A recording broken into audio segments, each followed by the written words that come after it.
সুপ্রিয় দর্শক, স্বাগত জানাচ্ছি আজকের সম্পাদকীয়তে। আমাদের আজকের বিষয়ের শিরোনাম ধর্মীয় রাজনীতি এবং জঙ্গিবাদ। আর এ নিয়ে আলোচনার জন্য আমাদের স্টুডিওতে আমন্ত্রণ জানিয়েছি, আমার ডান দিক থেকে পরিচয় করে দিচ্ছি, রয়েছেন বাংলাদেশের কমিউনিস্ট পার্টির সভাপতি জনাব মুজাহিদুল ইসলাম সেলিম, রয়েছেন নিরাপত্তা বিশ্লেষক মেজর জেনারেল অবসরপ্রাপ্ত জনাব আব্দুর রশিদ। আমাদের আরেকজন অতিথি আছেন, খুব শিগগিরই হয়তো চলে আসবেন। আপনাদের দুজনকে স্বাগত জানাচ্ছি। দর্শক, আপনাদেরকে স্বাগত জানাই। আর জানিয়ে রাখি, আপনারা এই আলোচনায় অংশ নিতে পারবেন, এর জন্য আপনাদেরকে ফোন করতে হবে। আপনারা যে নম্বরগুলো পর্দায় দেখতে পারবেন সেই নম্বরে, এছাড়াও ফেসবুক অথবা SMS এর মাধ্যমে আপনাদের মন্তব্য সরাসরি এই অনুষ্ঠানে পাঠাতে পারবেন। আলোচনা শুরু করার আগে এখন পর্যন্ত যে শিরোনামগুলো আছে সেগুলো আমরা একটু দেখে নিই। আখেরি মোনাজাতে তুরাগ তীরে লাখো মুসল্লির জামায়াত, বিশ্ব ও মুসলিম উম্মার শান্তি কামনা। ফিরতি পথে বাস, ট্রেনে মুসল্লিদের ভিড়।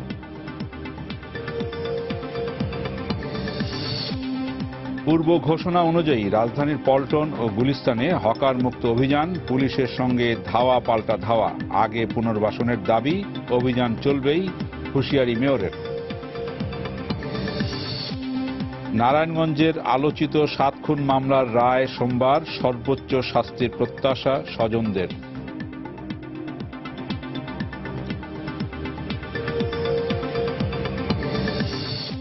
5ই ফেব্রুয়ারির মধ্যে নিম্ন আদালতের বিচারকদের শৃঙ্খলা বিধি গেজেট আকারে প্রকাশের নির্দেশ, আর কোনো ছাড় নয়, জানালেন আপিল বিভাগ। এবং আগেভাগেই পদ্মা সেতুর সুফল পেতে খুলে দেয়া হলো কাঁঠালবাড়ি ফেরিঘাট, জ্বালানি ও সময় বাঁচবে দক্ষিণ পশ্চিমাঞ্চলগামী যান চলাচলে।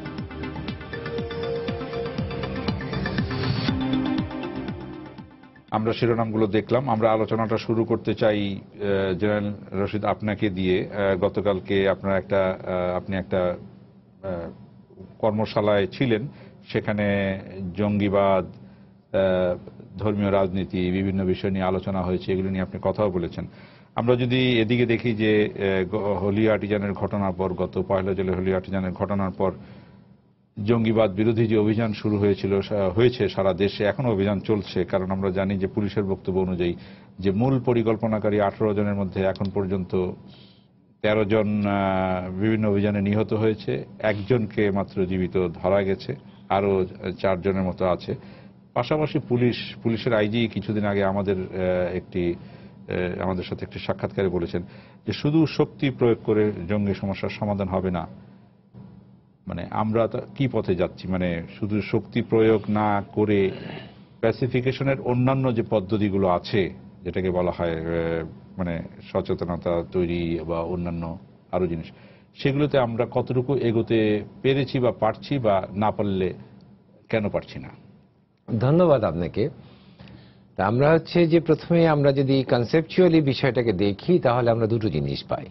একটি হচ্ছে জঙ্গিত্ব, যেটাকে আমরা বলছি ইংরেজিতে বলে মিলিটেন্সি, আর একটা হচ্ছে জঙ্গিবাদ, যেটি হচ্ছে একটি আদর্শিক ন্যারেটিভ দিয়ে এই মতাদর্শ তৈরি করা হয়েছে, সেখানে এই মানুষকে আকৃষ্ট করা হয়। তো জঙ্গিবাদ আকৃষ্ট করার জন্য আবার যে জায়গাটি কাজ করে তার পেছনে, সেটি হচ্ছে মৌলবাদ। তো এই যে আমরা তিনটাকে যখন পাশাপাশি সাজাই, তখন আমরা দেখতে পাই যে মৌলবাদের যে ক্ষেত্র আছে, সেই ক্ষেত্র থেকেই জঙ্গিবাদ বিস্তার লাভ করছে। এবং জঙ্গিবাদের যে ক্ষেত্রে তারা যখন আবিষ্ট হচ্ছে, তখন এদের মধ্যে থেকে বেছে নেওয়া হচ্ছে বা রিক্রুট করা হচ্ছে কিছু কিছু তরুণ যুবক, যারা অস্ত্র বা চাপাতি হাতে নিয়ে নিরীহ মানুষকে মেরে, তাদের ভাষায় তারা একটা জিহাদ নাম দিয়ে এটি করার চেষ্টা করছে। তাহলে ওই যে পার্টটা আছে, যেখানে একটি মানুষকে জঙ্গি বানিয়ে তার হাতে অস্ত্র তুলে দিয়ে বা চাপাতি তুলে দিয়ে কোনো নিরীহ মানুষকে হামলা করায় ধর্মের নামে উস্কে দেওয়া হচ্ছে, সেখানে সে কিন্তু অলরেডি উস্কে গেছে, তার হাতে অস্ত্র আছে বা বিস্ফোরক আছে। এই যে গোষ্ঠীটাকে আছে, সশস্ত্র গোষ্ঠী, সেটাকে আসলে দমন করার দায় মূলত নিরাপত্তা বাহিনীর। আর এই নিরাপত্তা বাহিনী এখানে তখন সংগঠনগুলোকে চিহ্নিত করে, জঙ্গিরা যাতে জনগণের সাথে না থাকতে পারে, এদেরকে বিচ্ছিন্ন করার মূল দায়টা তাদের ঘাড়ে পড়ে। সেখানে আমরা দেখি যে সংঘাত, আমরা দেখি তাদের আস্তানায় পুলিশরা আক্রমণ করছে, বা তারা কোনো সময় তারা কোনো অপরাধ সংগঠিত করতে গেলে পুলিশ বাধা দিচ্ছে। তো এখানে এই ক্ষয়ক্ষতির বিষয়টি আমরা দেখছি যে গত 8টি অপারেশনে পুলিশ খুব সাকসেসফুলি, যে আপনি একটা স্ট্যাটিস্টিক্স দিলেন, আরেকটি হলো যে 35 জন জঙ্গি পুলিশের হাতে নিহত হয়েছে। তাতে হচ্ছে তাদের আক্রমণ করার যে সক্ষমতা এটা কমলো, কিন্তু মানুষের মগজের ভেতরে যে মতাদর্শ ঢুকিয়ে দেওয়া হচ্ছে সেখানে কাজ করার যে জায়গাটা, সেটিকে আমরা বলি সফট অ্যাপ্রোচ।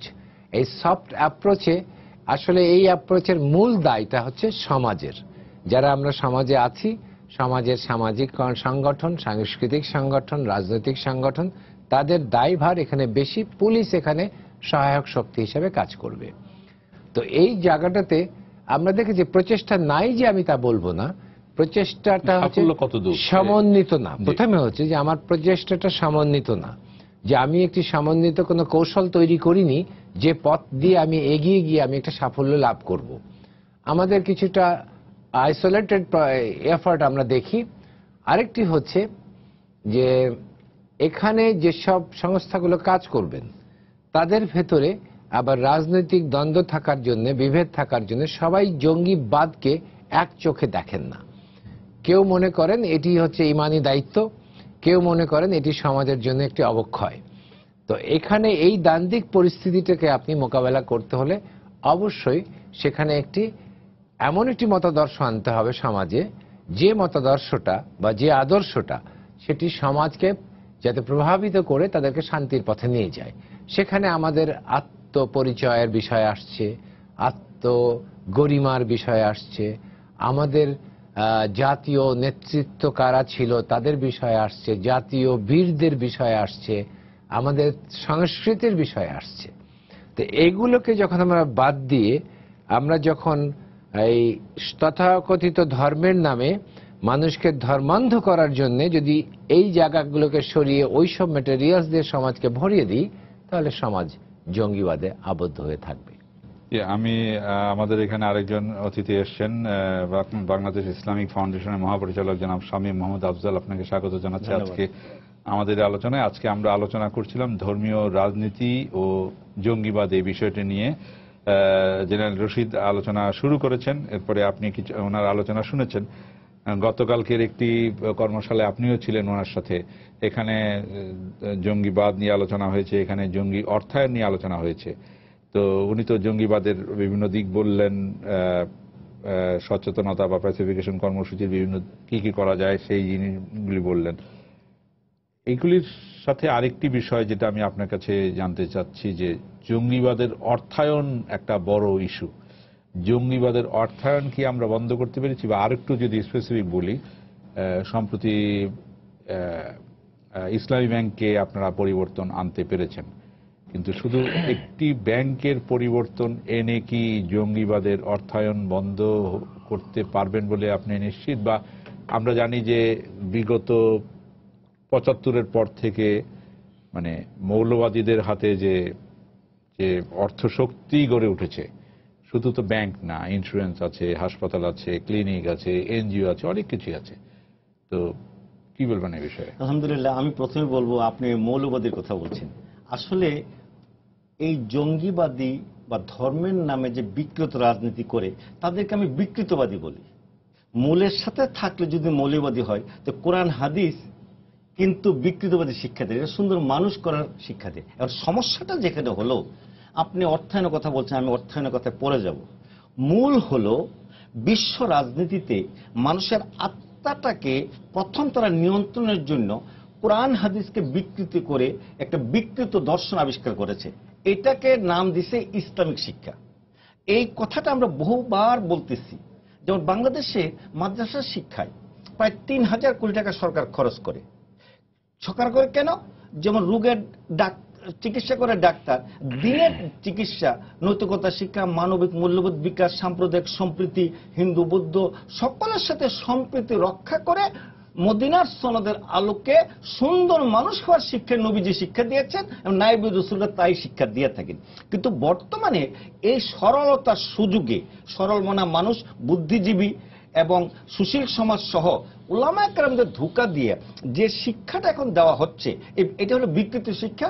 এখান থেকে নায়েব রাসূল হচ্ছে না। নায়েব রাসূলের অজুহাতে তারা ইসলামিক স্টেট আর মুসলিম স্টেট কায়েমের যে রাজনীতি শিখছে, যে শিক্ষা কারিকুলাম, আপনি বলছেন এখানে সেই শিক্ষাটা দেওয়া হচ্ছে না, কিন্তু সরকারের ৩,০০০ কোটি টাকা খরচ হচ্ছে ৩,০০০ কোটি টাকা, 52 লক্ষ ছেলে মেয়ে মাদ্রাসায়। এই বিষয়টা তো আপনি গত ৮ বছর ধরে বলে আসতেছি, কিন্তু সমস্যাটা হলো এই যে মাদ্রাসা বোর্ড এবং শিক্ষা মন্ত্রণের যে একটা চক্র, আপনি এখানে প্রায় প্রতিটা অনুষ্ঠানে মাদ্রাসা বোর্ডের কথা আপনি বলে থাকেন, কিন্তু কারণটা হলো কি জানেন, কাজ হচ্ছে না কেন?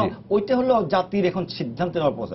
তাই শুধুমাত্র পয়সা একটা বিষয়। সমস্যাটা কি আপনি চিহ্নিত করেছেন? সমস্যাটা হলো এই ওহির জ্ঞান কোরআনটা না, মাদ্রাসা শিক্ষা বোর্ডের ব্যাপারে যে বলে থাকেন, মাদ্রাসায় শিখবেন কোরআন এবং হাদিস, সুন্দর মানুষ হওয়ার শিখবেন, নিজেরা এলেম শিখবেন এবং আমল শিখবেন। কিন্তু সেখানে শেখানো হয় ইসলামিক স্টেট আর মুসলিম স্টেট, নবীজি মদিনার রাষ্ট্রপতি এবং তিনি একটা ইসলামিক স্টেট করছিলেন। কিন্তু কোরআন হাদিসের কোথাও নাই যে নবীজি বিশ্বে আসছিলেন রাষ্ট্র কায়েমের জন্য।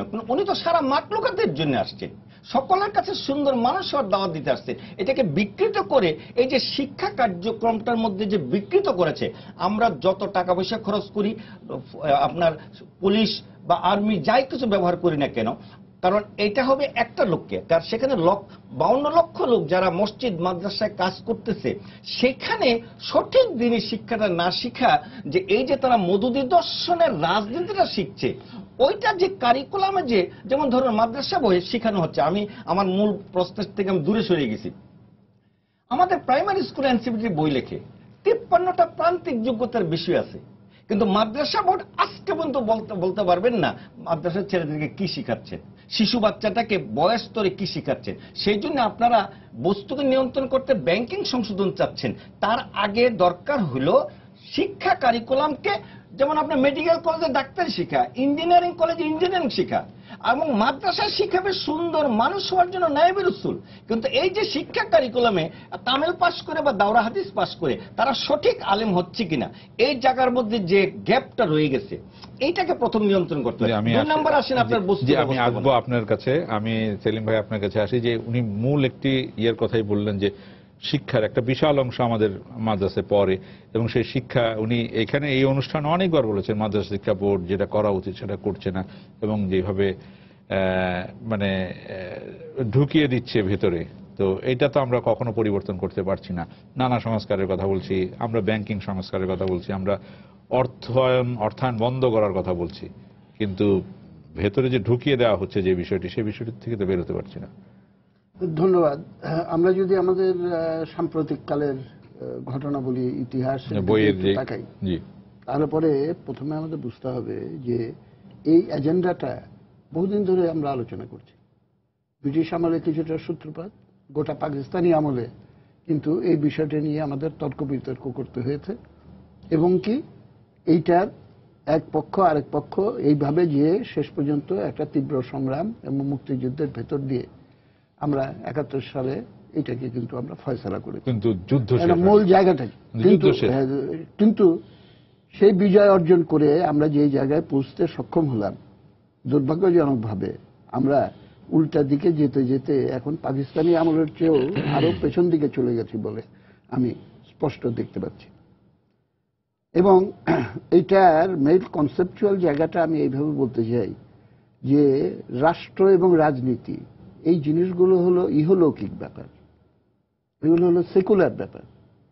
এবং আধুনিক একটা গণতান্ত্রিক রাষ্ট্রে আপনি রাষ্ট্রের নাগরিকদেরকে সমান মর্যাদা সম্পন্ন, সে আমির হোক বা ফকির হোক, সে হিন্দু হোক আর মুসলমান হোক, ধর্ম বিশ্বাসে যাই হোক, গোত্র গোষ্ঠীর পরিচয়ে সে যাই হোক, নাগরিক হিসাবে রাষ্ট্রের সামনে সকলেই সমান। এটা হলো আধুনিক গণতান্ত্রিক রাষ্ট্রের একটা মূল ভিত্তি। এখন এই ভিত্তিটাকে প্রতিষ্ঠা করার জন্যই কিন্তু ধর্মভিত্তিক যে রাষ্ট্র ছিল পাকিস্তান, সেইটাকে আমরা নাকচ করে, নীতিকরণ করে তার পাল্টা এই আধুনিক চিন্তাধারার ভিত্তিতে, গণতান্ত্রিক চিন্তার ভিত্তিতে আমরা কিন্তু স্বাধীন রাষ্ট্র প্রতিষ্ঠা করেছি। সুতরাং গোড়ার কথাটায় আমাদের যেতে হবে, পরিষ্কার এই আইডিয়াটা পরিষ্কার করে নিতে হবে যে রাষ্ট্রের ভূমিকাটা হলো এক ধরনের আর ধর্মের ভূমিকাটা হলো আরেক ধরনের। রাজনীতি কিন্তু রাষ্ট্রের সঙ্গে সম্পর্কিত বিষয়, এবং সেই কারণে একটার এখতিয়ারের ভেতরে অন্যটা যদি প্রবেশ করে যায় তাহলে উভয়েরই ক্ষতি হওয়ার সম্ভাবনা। কিন্তু আমরা বলছি, কিন্তু আমরা তো আলাদা করতে পারছি না। আলাদা করার আমরা করেছিলাম তো, জি, আমরা ৭১ সালে করেছিলাম, কিন্তু সেইখান থেকে পেছনে গেলাম কেন এটা তো জানতেই হচ্ছে। সেটা পেছনে গেলাম তার কারণ হলো মুক্তিযুদ্ধের চিন্তা চেতনা থেকে আমাদের রাজনীতিবিদদের একটা প্রধান অংশ বলছি, সকলেই না, এবং আমাদের রাষ্ট্র বিমুখ হয়ে এবং উল্টা পথে যাত্রা শুরু করেছে। এটা অনেকদিন ধরেই এটার ইতিহাস দেখা যায়, বিশেষ করে চিহ্নিত করতে হলে ৭৫-এর ১৫ই আগস্টের পর যে উল্টা পথে যাত্রা শুরু হলো, সেখান দিয়ে কিন্তু সূত্রপাত। দুর্ভাগ্য যে আমরা ৭৫ পূর্ব পরিস্থিতিতে আবার মুক্তিযুদ্ধের চেতনায় দেশকে ফিরিয়ে আনার কর্তব্য, এটা মুখে উচ্চারণ করলেও এবং দুইবার এইবার নিয়ে তৃতীয়বার আওয়ামী লীগ ক্ষমতায় অধিষ্ঠিত হলেও আমরা কিন্তু ৭৫-এর পরের যে পথ, সেই পথ থেকে আবার বেরিয়ে এসে আবার ৭৫ পূর্বের পথে আমরা কিন্তু ফেরত যেতে পারিনি, যার ফলে আমাদের যেটাকে ইংরেজিতে বলে separation of church and state, politics and religion, রাজনীতি এবং ধর্ম, এই দুইটাকে পৃথক জায়গায় তার নিজের মহিমায় তাকে বিকশিত হওয়ার সুযোগ করে দেওয়ার এই চিন্তা কাঠামো এবং তার ব্যবস্থাগত কাঠামো না করার ফলে অবধারিতভাবে এই ঘটনাগুলো ঘটছে। সেকেন্ড পয়েন্ট হচ্ছে, আপনি মানুষের মনোজগতে যেই চিন্তাগুলো বিরাজমান, সাধারণ মানুষ যদি কোনো ডেমোক্রেটিক সেকুলার পথে তার ইহলৌকিক জীবনের সমস্যার সমাধান না দেখতে পায়, তখনই কিন্তু তার ভিতরে সাম্প্রদায়িকতার বিষ রোপণ করার একটা পরিস্থিতি সৃষ্টি হয়। আমাদের এখানে বৈষম্য যেই পরিমাণে বাড়ছে এবং অধিকাংশ মানুষের জীবনে অনিশ্চয়তার যে পরিস্থিতি বিরাজমান, আজকে আমাদের হকারদেরকে উচ্ছেদ করার জন্য বুলডোজার দিয়ে চালানো হলো, তা আপনি এই হকারদের কথা চিন্তা করেন। আপনি যে কথাটা বলছেন এটার জন্য একসময় মাদ্রাসা বা একটু নিম্নবিত্ত শ্রেণীর ছাত্ররা হয়তো এই জঙ্গিবাদে আসতো, এখন তো আমরা দেখি উচ্চবিত্ত আসছে, উচ্চবিত্ত ছেলেরাও আসছে। হ্যাঁ, সেটা আমি বলছি, সেটা থার্ড ফেনোমেনা, সেটা তৃতীয় ফেনোমেনা, সেকেন্ড ফেনোমেনাটা আমি এক্সপ্লেইন করলাম না। থার্ড ফেনোমেনাটা হলো যে সারা বিশ্বে কতগুলো পরিবর্তন হয়েছে এবং সেই পরিবর্তনের ভেতরে আগে যে শক্তির ভারসাম্য এবং বিন্যাসটা ছিল, দুইটা সুপার পাওয়ার ছিল, একদিকে সোভিয়েত ইউনিয়ন, আরেকদিকে মার্কিন যুক্তরাষ্ট্র, এবং সেইটা পরিবর্তিত হওয়ার ফলে এমন একটা এককেন্দ্রিক বিশ্ব আজকে দাঁড়িয়েছে যেটার দার্শনিক ভিত্তি হলো লাভ করো, মুনাফা করো এবং সবকিছুকে কমোডিটিফিকেশন করো, পণ্যে পরিণত করো, এবং এই পণ্য পরিণত করার প্রক্রিয়া হিসেবে, সিস্টেম হিসেবে বাজার অর্থনীতিকে তারা চালু রেখেছে। এবং বাজার অর্থনীতি বাজার রাজনীতির জন্য, এবং বাজার রাজনীতিতে আপনার সবকিছু কেনা বেচার সামগ্রী হয়ে যায়, নমিনেশন বাণিজ্য থেকে শুরু করে ধর্ম নিয়ে বাণিজ্য। পাকিস্তানি আমরা দেখেছি, ধর্মকে রাজনৈতিকভাবে ব্যবহার করা চলবে না এই স্লোগান দিয়ে সমস্ত বাঙালি জাতি বছরের পর বছর আমরা সংগ্রাম করেছি। ধর্মকে ব্যবহার করছে তার রাজনৈতিক অভিসন্ধি চরিতার্থ করার জন্য, আমরা এই ব্যবস্থা মানতে রাজি না। ধর্মকে তার পবিত্র জায়গায় আলাদা করে রাখতে হবে এবং সেটাকে তার মতো করে তার জায়গায় বিকশিত হওয়ার সুযোগ দিতে হবে। কিন্তু এই চিন্তার ভিত্তিতে অগ্রসর না হয়ে যখন নাকি আপনি এই বাজারি লেনদেন লাভ লোকসানের হিসাবের ভেতরে যান, তখনই কিন্তু মতাদর্শ এবং আদর্শ চিন্তা, নীতি চিন্তাটা গৌণ হয়ে যায়। প্রধান হয়ে আসে হলো ক্ষমতার প্রশ্ন, যেন তেন ভাবে ক্ষমতায় থাকতে হবে এবং ক্ষমতার ইকুয়েশন ঠিক মতো মিলানোর জন্য প্রয়োজনে তখন নিজের ইচ্ছা হোক আর অনিচ্ছা হোক, তখন এই ধর্মভিত্তিক যে অপরাজনীতি, যেটাকে বিকৃতি বলে বললেন, সেই বিকৃতির কাছে আত্মসমর্পণ করে আপোষ করে এমন একটা পরিস্থিতি সৃষ্টি করা হয় যেটা নিজের পায়ে নিজে কুড়াল মারার একটা। আমি আসবো, একজন দর্শক আছেন, দর্শকের প্রশ্নটা নিয়ে নেই। যে দর্শক, আপনার নাম বলে প্রশ্ন করুন। হ্যালো, আসসালামু আলাইকুম। ওয়ালাইকুম সালাম। আমি মোহাম্মদ রমজান আলী, পার্বত্য খাগড়াছড়ি পানছড়ি উপজেলা থেকে বলছিলাম। জি বলেন। আমি আজকের আলোচক, সম্মানিত আলোচক রোহিত স্যারকে একটা প্রশ্ন করতে চাচ্ছি। জি বলেন। আমার প্রশ্নটা হলো যে গুলশানে হোলি আর্টিজেনে যে প্রথম ঘটনাটা ঘটলো, তো এটা তো একটা সংরক্ষিত এলাকা, এটা কূটনৈতিক পাড়া। তো এখানে এতগুলো জঙ্গি, এতগুলো অত্যাধুনিক অস্ত্র শস্ত্র নিয়ে তারা ঢুকে এই ঘটনাটা ঘটালো। তো আমার প্রশ্ন হলো যে ওখানে নিরাপত্তায় নিয়োজিত যারা ছিলেন তাদের কোনো দুর্বলতা আছে কিনা, এটা তদন্তের মাধ্যমে খতিয়ে দেখার প্রয়োজন আছে বলে মনে করেন কিনা স্যার? আমি এটা বিনয়ের সহিত রশিদ স্যারকে জানতে চাচ্ছি। ধন্যবাদ। এই মানে প্রায় 7 মাস আগের ঘটনা, অনেক এই বিষয়গুলো অনেক আলোচিত হয়েছে। তো এটা আপনি বিষয়টি বলবেন? আমি সংক্ষেপে এটা শুধু বলতে চাই, সেই যে প্রতি জায়গায় সব জায়গায় আমরা দেখেছি, যতই আপনি প্রতিরক্ষা ব্যবস্থা গড়ে তোলেন না কেন, এখানে আমরা হামলা দেখেছি। যেমন বিমানবন্দরে হামলা দেখি, ইস্তাম্বুল বিমানবন্দরে হামলা। তো এগুলো হচ্ছে ওটার ভেতরে, নিরাপত্তার ভেতরে কোনো কিছু ছিদ্র থাকে। তো যারা এটি হামলা করতে চায় তারা পরিকল্পিতভাবে ওই ছিদ্রগুলোর অন্বেষণ করেন, ওটা খুঁজে দেখেন। এবং আরেকটি আছে যে অনেক মানুষ আছে যাদেরকে তারা, যাকে বলে সাবভার্ট করে, তাকে তার দলে নিয়ে আসে। এবং সেখানে এইভাবে নিরাপত্তা কম্প্রোমাইজ করা খুব একটা কঠিন জিনিস না। সেই জন্য ব্যক্তি হিসাবে কাউকে এখানে দায়ী করা যায় না তার দুর্বলতার কারণে। তো সেই জন্য স্বাভাবিকভাবে ওখানে যে নিরাপত্তা বেষ্টনী করা ছিল সেটি তারা ভেদ করেছে নিঃসন্দেহে, কিন্তু এই ভেদ করার মানেই হচ্ছে নিরাপত্তার দুর্বলতা, সেটা আমি বলবো না। আমি সেলিম ভাইয়ের কথার রেফারেন্সে আপনার কাছে আসি যে ধর্ম নিয়ে রাজনীতি বন্ধ করার বিষয়টি গতকাল আপনারা আলোচনা করেছেন। ধর্ম নিয়ে রাজনীতি বন্ধ করতে হবে, অনেক কথা বলা হয়, অনেক স্লোগান দেওয়া হয়, অনেক দাবি জানানো হয়, কিন্তু আমরা বন্ধ করতে পারছি না বা বন্ধ হচ্ছে না। সরকারের বিরুদ্ধে অভিযোগ করা হয় যে সরকার জামায়াতকে নিষিদ্ধ করার নানা নিষিদ্ধ করা উচিত, জামাত নিষিদ্ধ হবে, সরকার বলছে এটা আইনের মাধ্যমে হবে, আদালতের মাধ্যমে হবে। কিন্তু আমরা দেখি যে এটা আদালতে দিনের পর দিন ঝুলে আছে। অভিযোগ করা হয় সরকার এটাকে ঝুলিয়ে রেখেছে। কি বলবেন আপনি? অভিযোগ থাকতেই পারে। আমরা ধর্মটাকে যেভাবে দেখছি সেটি হচ্ছে যে ধর্ম ব্যবহার করা হচ্ছে রাজনীতির কারণে, এবং জঙ্গিবাদ মূলত একটি রাজনৈতিক হাতিয়ার, যেটি সেলিম ভাই অনেক বিস্তৃত বলেছেন, আমি আর ওখানে যেতে যাচ্ছি না। তো রাজনীতি বিস্তার করার জন্য যখন ধর্মকে ব্যবহার করা হচ্ছে, ধর্মটা কি? ধর্মটা যে একটা পবিত্র জিনিস, এটিকে এই বিভিন্ন কিছু দিয়ে এটাকে একটা আফিম বানানো হচ্ছে। তো সে আফিম করে এটি আমাকে খাওয়ানো হচ্ছে। যখন আমি এটা খাচ্ছি তখন আমি এর প্রতি এতই অনুরক্ত হচ্ছি যে আমার কাছে আমি তখন রাজনীতির একটি শিকারে পরিণত হচ্ছি এবং আমাকে তারা ব্যবহার করছে।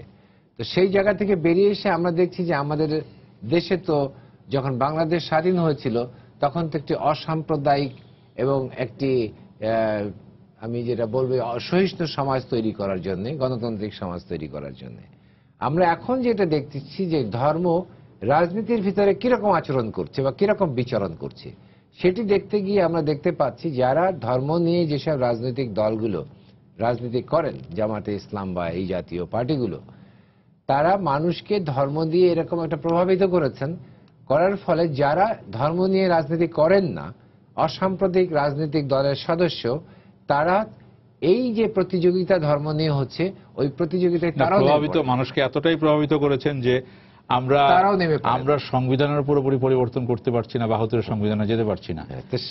সেই জায়গাটাতে এটি আমি বলবো একটা ধর্ম নিয়ে প্রতিযোগিতার একটা ফল হচ্ছে। এখন এই প্রতিযোগিতা যদি আপনি বন্ধ করতে পারেন তাহলে কিন্তু আমরা সহজেই একটা সহিষ্ণু সমাজে ফেরত যেতে পারি।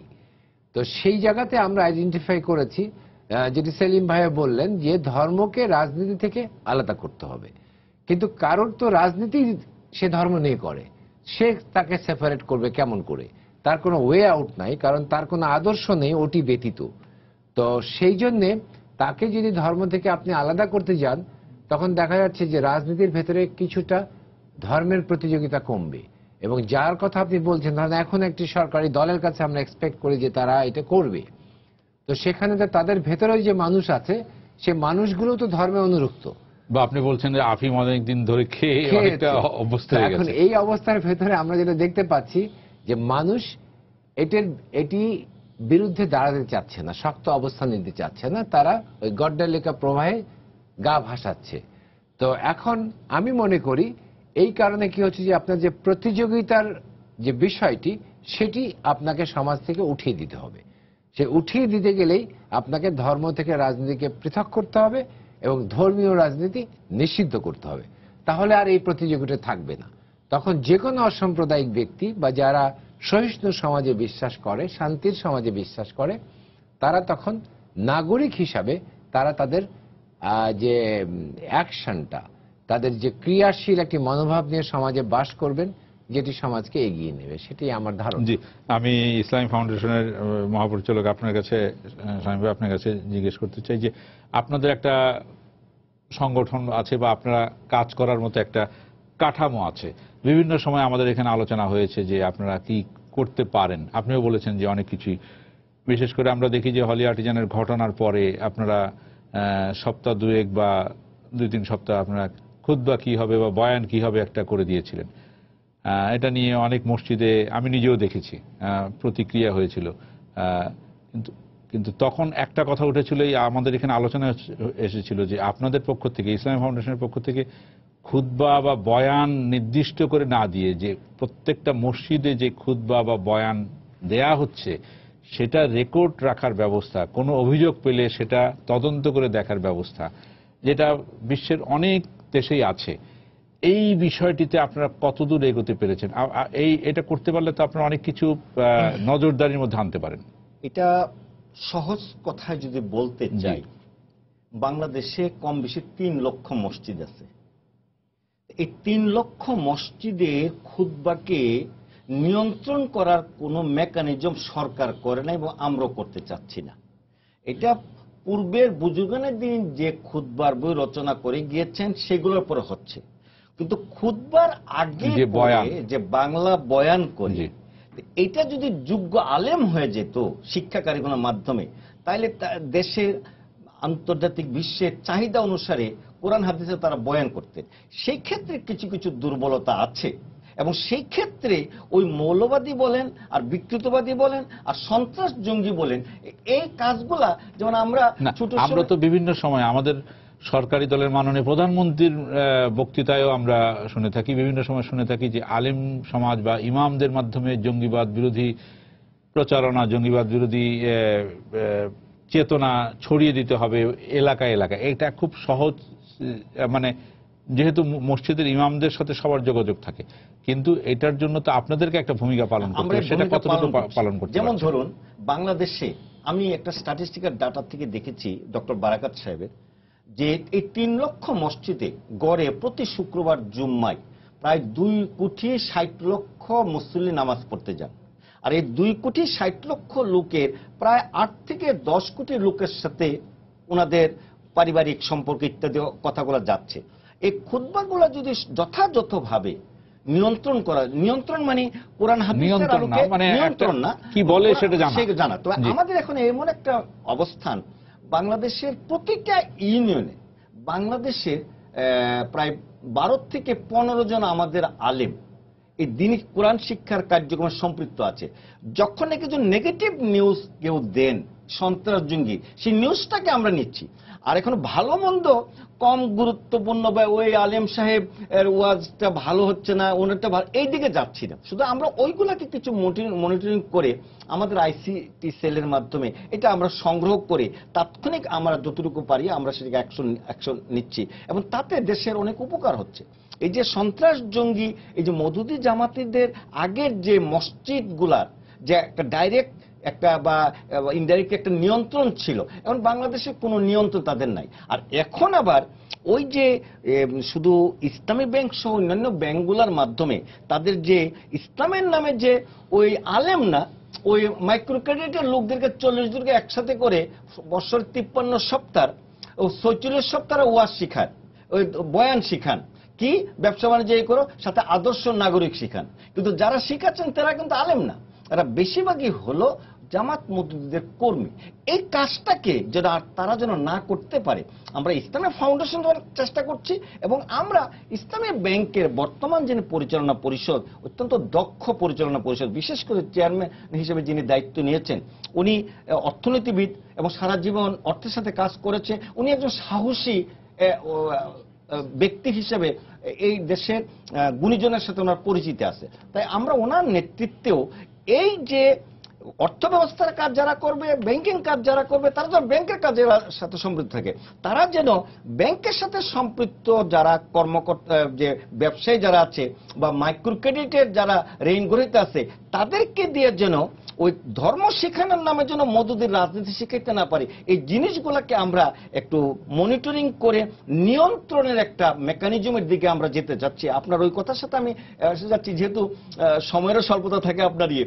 আসল মূল কথাটা হলো এই ব্যাংকগুলোতে জনগণের টাকা, বাইরের বিদেশি শেয়ার হোল্ডারদের, স্পন্সর ডাইরেক্টর খুব অল্প টাকা থাকে।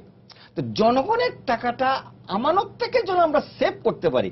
আমরা প্রায় 1 বছর এটা নিয়ে অনেক গবেষণা করে টোরে আমরা মোটামুটি এখন আমরা নিশ্চিত হয়েছি না জনগণের টাকাটা আমরা ইসলামী ব্যাংক ইত্যাদিতে আমরা এটা সেফে রাখতে পারবো। এখন যদি আমরা যারা নাকি নতুন দায়িত্ব নিয়েছেন ওনাদের কিছু কাজের পরিমাণও বেড়ে গেছে, যে এখন একটা নিয়ন্ত্রণের দায়িত্ব আসছে এবং তাদের প্রচুর মেহনত করতে হবে এই টাকাগুলো যেন যথাযথ যারা ব্যবসা করেন শুধু ব্যবসার জন্য পেয়ে থাকেন, ব্যবসার আয় বা যারা ব্যবসা করেন তারা ওই মদদের রাজনীতির ধর্ষণের সাথে সম্পৃক্ত না, এই জিনিসগুলো একটু চেকিং এর মাধ্যমে বা এই সমস্ত যাচাই বাছাইয়ের কাজটা আমরা আমাদের কর্মকর্তা এই যে ব্যবস্থাগুলি একটা বিশাল যেগুলি করা দরকার তার মধ্যে হয়তো এটা একটা ব্যবস্থা। এর মাধ্যমে কি আসলে জঙ্গি অর্থায়ন যেটা বন্ধ করার কথা বলা হচ্ছে সেটাতে কতটুকু সাফল্য আসবে বলে আপনি মনে করেন? আমি মনে করি যে অনেক ধরনের ব্যবস্থা গ্রহণ করা প্রয়োজন এবং প্রশাসনিক ক্ষেত্রে রাষ্ট্রীয়ভাবে এমনভাবে কতগুলো আইন প্রয়োগ করা উচিত এবং কার্যকর করা উচিত যেটার মাধ্যমে আমরা সাম্প্রদায়িকতা এবং সাম্প্রদায়িকতার ভিত্তির উপরে দাঁড়িয়েই কিন্তু এই জঙ্গিবাদ এবং জঙ্গি গোষ্ঠীগুলো গড়ে ওঠে এবং এটার সঙ্গে একটা আন্তর্জাতিক মাতৃকতা ইতিমধ্যে যুক্ত হয়ে গেছে এবং আইএস বলেন, তালেবান বলেন, আল কায়দা বলেন, এইগুলো শক্তিগুলো পশ্চিমা পরাশক্তির মদতেই এগুলো গড়ে উঠেছে। এটা তো আজকাল একটা প্রমাণিত সত্য বলে সব মানুষের কাছেই জানা আছে। এখন যে জিনিসটা প্রধানত করা উচিত সেইটা আবার আমি বলছি আগের জায়গায়, যে আমাদের দেশের মানুষ অধিকাংশই হলো ধর্মপ্রাণ, তার নিজের ধর্মের ব্যাপারে তার একটা একনিষ্ঠ আবেগ এইটার সঙ্গে জড়িত এবং বিশ্বাস এটার সঙ্গে জড়িত। সেই ক্ষেত্রে জবরদস্তি করে কোনো কাজ হবে না। জবরদস্তিটা করতে হবে কোন জায়গায়? যখন মানুষের এই ধর্মীয় অনুভূতিটাকে ব্যবহার করে আপনি এটাকে রাজনীতি এবং দলীয় রাজনীতির সঙ্গে যখন মিলিয়ে দেওয়ার চেষ্টা করেন, আঘাতটা করতে হবে সেইখানে।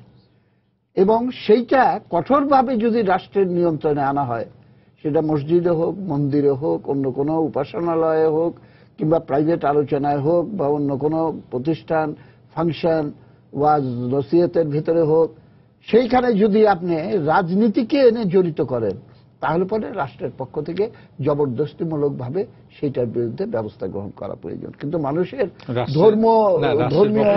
রাষ্ট্রের পক্ষ থেকে ব্যবস্থা নেওয়ার প্রয়োজন মনে করেন আপনি বলছেন, কিন্তু আমরা তো দেখি যে এখানে আপনাদের গতকালকের আলোচনায়ও যে ধর্মকে রাজনীতিতে ব্যবহারের বিরুদ্ধে রাষ্ট্র পদক্ষেপ নিচ্ছে না, এই অভিযোগ এসছে। না, আমি তো বলছি যেটা করা উচিত, কিন্তু সেটা করা কোনোদিন হবে না যতক্ষণ পর্যন্ত মুক্তিযুদ্ধের চিন্তায় আবার দেশকে আমরা ফিরিয়ে না আনি এবং যতক্ষণ পর্যন্ত রাজনীতির আভ্যন্তরীণ ক্ষেত্রে ডি-আইডিওলজাইজেশন, একটা নীতিহীনতা, আদর্শহীনতার ধারায় আপনি কেবলমাত্র ক্ষমতা কেন্দ্রিক চিন্তাকে প্রাধান্য দিয়ে প্রধান দলগুলো যেভাবে চলছে, তাহলে পরে এই পরিস্থিতি আরো ক্রমাগত আপনি বলতে চাচ্ছেন যে আদর্শহীনতা বা ক্ষমতায় যাওয়াই মূল উদ্দেশ্য, এটার কারণে ধর্মীয় রাজনীতি মানে ধর্ম নিয়ে রাজনীতি বন্ধ করা যাচ্ছে না এবং রাষ্ট্রের পক্ষ থেকে রাজনীতি এবং ধর্মকে মিলিয়ে ফেলার যে অপচেষ্টা সেইটাকে বন্ধ করা যাচ্ছে না।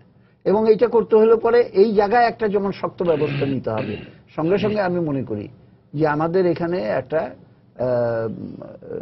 আমি অনেক সময় বলেছি যে মুক্তিযুদ্ধের পরে একটা কাজ আমরা একেবারে অপরাধমূলকভাবে অবহেলা করেছি, সেটা হলো যে স্বাধীনতা অর্জনের পরপরই আমাদের একটা কালচারাল রেভলিউশন করা উচিত ছিল এবং সেইটাতে বিরাট শক্তি নিয়োজিত করে আমাদের এগিয়ে যাওয়া উচিত ছিল এবং সেই ক্ষেত্রে অবহেলার সেইটারই কিন্তু দণ্ড আমরা জাতি হিসেবে এখন ভোগ করছি। এবং এখন যেগুলো দেখছেন যে তারই ফল। সাম্প্রদায়িকতার জি, উত্থান, জঙ্গিবাদের উত্থান, জি, আর সবকিছুর খুব অল্প পেছনে সময় এটা পাবো। জড়িত। আরেকজন দর্শক আছেন, দর্শকের প্রশ্নটা নিয়ে আপনার কাছে আসছি। জি দর্শক, আপনার নাম বলে প্রশ্ন করুন।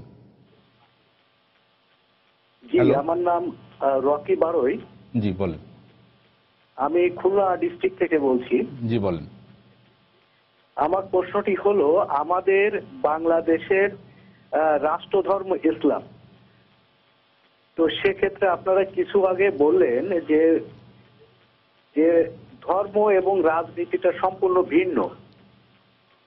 তো সেক্ষেত্রে আমাদের দেশের রাষ্ট্রধর্ম যদি ইসলাম হয়, তো সেক্ষেত্রে আমরা কিভাবে রাজনীতি থেকে আমরা আমাদের ধর্মকে আলাদা করতে পারি? জি ধন্যবাদ। রশিদ, আপনি কি বলবেন? হ্যাঁ, উনি সুন্দর প্রশ্ন করেছেন। আসলে রাষ্ট্র হচ্ছে একটা ইনঅ্যানিমেট অবজেক্ট, এর কোনো জীবন নাই। তো ধর্ম তো অ্যাকচুয়ালি জীবের জন্য তৈরি হয়েছে। তো এখানে আমরা যদি বিশ্বের সব দেশের দিকে তাকিয়ে দেখি, এই মুহূর্তে আমি ফিগারটা সঠিক না হলে বোধহয় 26টা দেশের বাইরে এই রাষ্ট্রীয় ধর্ম বলে কোনো ধর্ম নেই। তো তাহলে তারা কিভাবে চলছে? তাহলে এটি একটি অপ্রয়োজনীয় অংশ। রাষ্ট্রের জন্য ধর্ম নির্ধারণ করা এটি কোনো প্রয়োজনীয় অংশ না, কিন্তু আমরা বাদও দিতে পারছি না। এখন আমরা এটা ঢুকিয়ে ফেলেছি। এখন যারা ঢুকিয়ে ফেলেছে তাদের যে চরিত্র সেটি আমাদের দেখতে হবে। কারণ আমি আগেই বলেছি যে ধর্মকে রাজনীতি করছেন যারা ধর্ম নিয়ে, তারা এটা করেছেন। এখন সেখানে একটা আবেগ সৃষ্টি হয়েছে, এবং যারা অসাম্প্রদায়িক হিসেবে এটা উঠাবেন, তাহলে জনগণের মধ্যে ততটুকু সচেতনতা তৈরি করতে হবে যে তারা এটি একটি ভুল পদক্ষেপ হিসেবে, সচেতনতা অথবা তীব্র আকাঙ্ক্ষা, যেটি একটি ধর্মের বিরুদ্ধে কাজ হচ্ছে না। তো সেই জায়গাটাতে পৌঁছতে হলে আমরা দেখেছি যে হলি আর্টিসানের আক্রমণের পরে জনগণের ভিতরে জঙ্গিবাদের বিরুদ্ধে লড়াই করার যে একটা আকাঙ্ক্ষা এত বেশি হয়েছিল বলেই আমরা এত সার্থকতা পেয়েছি। ঠিক তেমনি আমরা সেটাকে এই ক্ষেত্রে ব্যবহার করা যেত না, আমি একটা উদাহরণ দিলাম। না, এখন সামগ্রিক দেশ হিসেবে যে ক্রাই, মানে যে চিৎকারটা সবাই করছে, যারা গুণী ব্যক্তি আছেন, ধর্মীয় আলেম থেকে শুরু করে, যে ধর্মকে বিকৃত করে রাজনীতির লক্ষ্য অর্জন করা হচ্ছে, এখান থেকে বেরোতে হলে একে আলাদা করতে হবে। এটা তো আমরা সবাই বলছি আলাদা করতে হবে। এখন আলাদা করতে গিয়ে যে জায়গাটাতে আপনাদের দাঁড়াতে হবে যে ধর্ম এখন একটা প্রতিযোগিতার মধ্যে চলছে, তো সবাই এই ধর্মের বল নিয়ে খেলছে।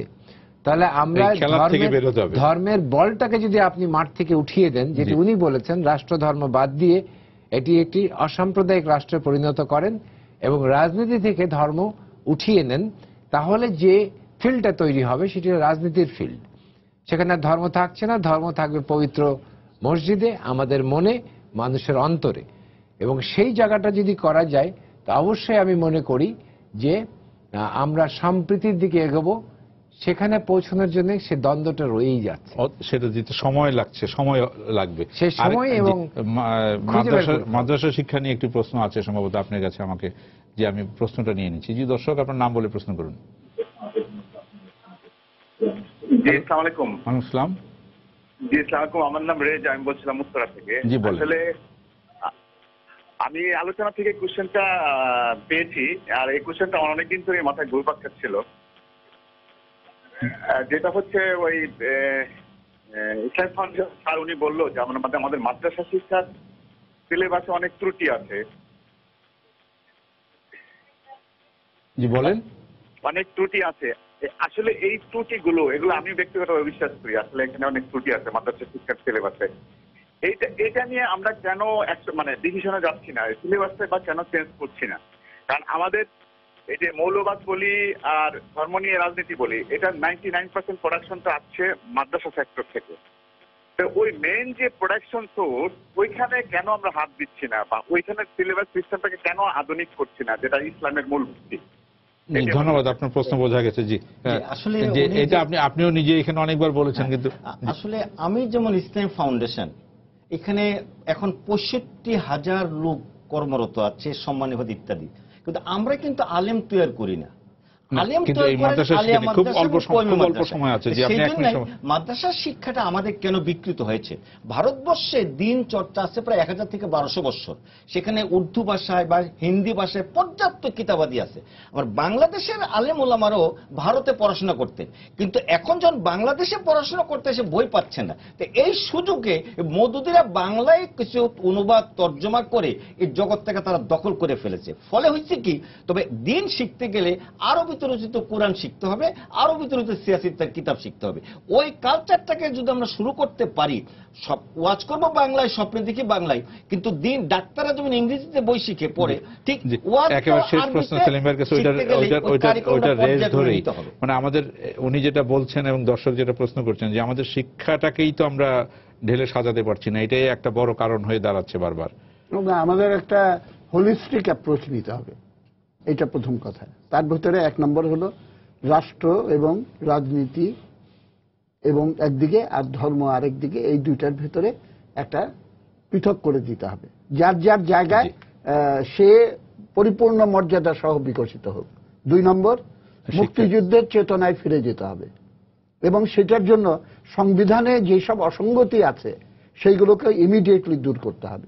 3 নম্বর, আমাদের ইহলৌকিকতা তথা সেকুলারিজমের আইডিয়া, গণতন্ত্রের আইডিয়াটা একটা কালচারাল, আইডিওলজিক্যাল, সামাজিক প্রক্রিয়ার ভেতর দিয়ে আমাদেরকে ছড়িয়ে দিতে হবে। নো লেস ইম্পর্টেন্ট, সেটা হলো মানুষের রুটি রুজি ভাত কাপড়ের এই জায়গাটা সমাধান করার জন্য যে একটা গণতান্ত্রিক এবং ধর্মনিরপেক্ষ পথ যদি আমরা মানুষের সামনে তুলে ধরতে না পারি, তাহলে আমরা কথাটাই কিন্তু আসছে যে 72-এর সংবিধানে, মূল সংবিধানে যদি আমরা ফিরে যেতে না পারি, তাহলে এই সমস্যাগুলো আমাদের ঘুরে ফিরে বারবার আমাদেরকে আঘাত করবেই। এটাই হচ্ছে মূল জিনিস। হ্যাঁ, এটাই ঠিক। সংবিধানে যাব তো মানুষটাকে সুন্দর মানুষ বানানোর জন্য। ধন্যবাদ আপনাদেরকে আমাদের এখানে আলোচনা করার জন্য। সুপ্রিয় দর্শক, আপনারা যারা এতক্ষণ আমাদের সঙ্গে ছিলেন, আপনাদেরকে ধন্যবাদ জানিয়ে আজকের মতো এখানে শেষ করছি। শুভরাত্রি।